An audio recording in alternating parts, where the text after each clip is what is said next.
যে আমার খোকার বাবা কিন্তু উচ্ছেটা খেতে হেবি পছন্দ করে আগাগোড়া। ওই জন্য কিন্তু দেখুন উচ্ছেটা এরকম ভাবে কেটে নিয়েছি দু চালা করে। নমস্কার বন্ধুরা, আপনারা কেমন আছেন? শুভ সকাল। আমার জ্যোৎস্না ইউটিউব চ্যানেলে আপনাদের সকলকে জানাই স্বাগত। বন্ধুরা দেখুন, অন্য দিনের মতো কিন্তু আজকের একটা রান্নার ভিডিও নিয়ে চলে এসেছি আপনাদের সামনে। দুপুরবেলা কি কি রান্না করব আমি সব কিছু কিন্তু আয়োজন করে বসে গিয়েছি আপনাদের সঙ্গে শেয়ার করার জন্য।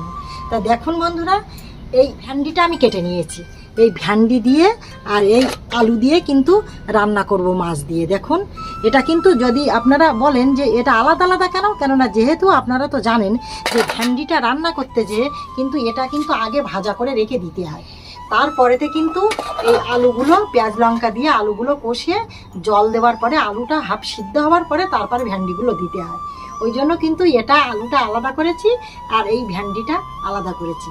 দেখুন, এই ভ্যান্ডি আর আলু দিয়ে কিন্তু মাছ দিয়ে ঝোল করবো। দেখুন এই মাছগুলো আছে, দেখুন এই মাছগুলো কিন্তু আমার খোকার বাবা আগের দিন কিনে এনেছিল। সেগুলো কিন্তু আমি ফ্রিজের ভিতরে রেখে দিয়েছিলাম কেটে ধুয়ে একদম পরিষ্কার করে। এগুলো কিন্তু সকালবেলা আমি ফ্রিজ থেকে বার করেছি, বার করে কিন্তু আমি ঝুড়িতে রেখে দিয়েছি। যখন আমি রান্নাটা করব না তখন তার আগে কিন্তু আমি ধুয়ে পরিষ্কার করে এনে কিন্তু রান্নাটা করব। তার আগে বার করা মানে ঠান্ডাটা কেটে গেল। এইবার দেখা যাচ্ছে রান্নার টাইমে ধুলে সেটা আর কোনো ব্যাপার নেই, একদম কেনা মাছের মতো কোনো মানে আর তার কোনো জল থাকবে না। মানে যে ফ্রিজের ভিতরে থাকলে যেটা মানে জলসু হয়ে যায় সেই জলসুটা কেটে যাবে। ওই জন্য কিন্তু আমি আগে থাকতে বার করে রেখে দিয়েছি। দেখুন বন্ধুরা, এই যে এটা উচ্ছে আর আলু কেটে নিয়েছি। জানেন তো যে আমার খোকার বাবা কিন্তু উচ্ছেটা খেতে হেভি পছন্দ করে আগাগোড়া। ওই জন্য কিন্তু দেখুন উচ্ছেটা এরকমভাবে কেটে নিয়েছি দু চালা করে। আর তার সাথে কিন্তু আলুটাও কিন্তু এরকমভাবে পিস করে নিয়েছি। অনেকে দেখা যাচ্ছে উচ্ছের সঙ্গে আলুটা কিন্তু কুচিয়ে দেয়, আমি কিন্তু কুচাইনি, আমি কিন্তু এরকমভাবে কেটে নিয়েছি এর সঙ্গে জাস্ট মানে মেশানোর জন্য, যে উচ্ছে আলুটার জন্য একসঙ্গে মিশে যায়। তো দেখুন বন্ধুরা, এই পেঁয়াজ লঙ্কাটা কিন্তু কেটে নিয়েছি। এই পেঁয়াজটা কিন্তু আমি উচ্ছেতে দেবো একটা পেঁয়াজ, আর এই 2 পিস পেঁয়াজ কিন্তু আমি তরকারিতে দেবো এই ভেন্ডি আলুটা। তা দেখুন বন্ধুরা, আমি সব কিছু কিন্তু গুছিয়ে রেডি করে নিয়েছি সকাল সকাল। আজকের কিন্তু আমার খোকার বাবা কাজে গিয়েছে, বলে গিয়েছে তুমি সকাল সকাল রান্নাটা করবে, কেননা বিকেলবেলা কিন্তু কাজ আছে। সকাল সকাল রান্না না করলে কিন্তু আমি বিকেলে কাজে যেতে পারবো না।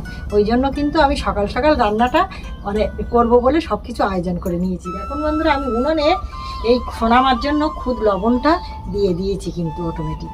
আর এই উনুনটা কিন্তু আমি কড়াটা দিয়ে দিয়েছি, এখনও কিন্তু আমি উনুনটা জ্বালিনি, কেননা যেহেতু এখন যদি আমি জ্বালি সব কিছু না রেডি করে তাহলে কিন্তু অসুবিধা হয়ে যাবে। মানে একা একা করতে হবে। আপনারা তো জানেন যে আমার সোনামা আছে, কতটাই সংসারের কাজ আছে, সোনামার পিছনে যে কতটা খাটতে হয় তা সে আপনাদের সঙ্গে কী বলবো। সকালবেলা কিন্তু আমি গ্যাসে জলটা গরম করে ওর খাইয়ে দিয়েছি সোনামার। এইবার কিন্তু আমি উনুনটা জ্বালবো, মানে সকালবেলা তো উনুনটা জ্বালা সম্ভব না, তখন দেখা যাচ্ছে সংসারের কাজ আছে। বন্ধুরা আপনারা তো সব কিছু দেখে নেবেন, সব কিছু কিন্তু আমি রেডি করে বসে গিয়েছি একদম। দেখুন এই রূপচাঁদা মাছ দিয়ে, এটা রূপচাঁদা মাছ, এই রূপচাঁদা মাছ দিয়ে কিন্তু আর এই ভেন্ডি আলুটা রান্না করব। আর এর সাথে কিন্তু পেঁয়াজ লঙ্কাটাও কেটে নিয়েছি। আর এই উচ্ছে আর আলুটা কিন্তু ভাজা করব। আপনারা তো বুঝতেই পারছেন কোনোদিন এক ভাগে তরকারি রান্না করি। আপনারা তো জানেন যে আমরা 3টি মানুষ, তাহলে কি মেলা তরকারি রান্না করে কি করব। আর বুঝতেই পারছেন বন্ধুরা, সব কিছু কিন্তু আমার কেনার ওপরে, মানে যেটা বাজার থেকে নিয়ে আসবে আমার খোকার বাবা সেইটাই কিন্তু রান্না হবে। আদার্স কিছু বাড়িতে নেই যে সেই জিনিসটা আমি রান্না করব। তো দেখুন বন্ধুরা, আপনাদের সঙ্গে সব কিছু শেয়ার করি। আপনারা তো জানেন যা কিছু করি না কেন সেই এক ভাগে তরকারি রান্না করি, আর সিদ্ধ ভাত দেই, আর যা করি না কেন আপনাদের সঙ্গে সব কিছু কিন্তু আমি শেয়ার করি। ওই জন্য কিন্তু যেটা মানে পার ডে আমি যা কিছু রান্না করি সেটা কিন্তু আপনাদের সঙ্গে শেয়ার করি।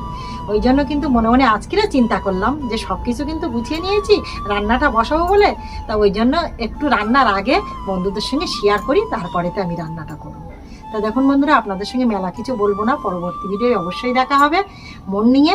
এখন তাহলে আসি, ভিডিওটি যদি ভালো লেগে থাকে অবশ্যই একটা লাইক করতে ভুলবেন না, আর কমেন্ট করবেন। পরবর্তী ভিডিওয় দেখা হবে।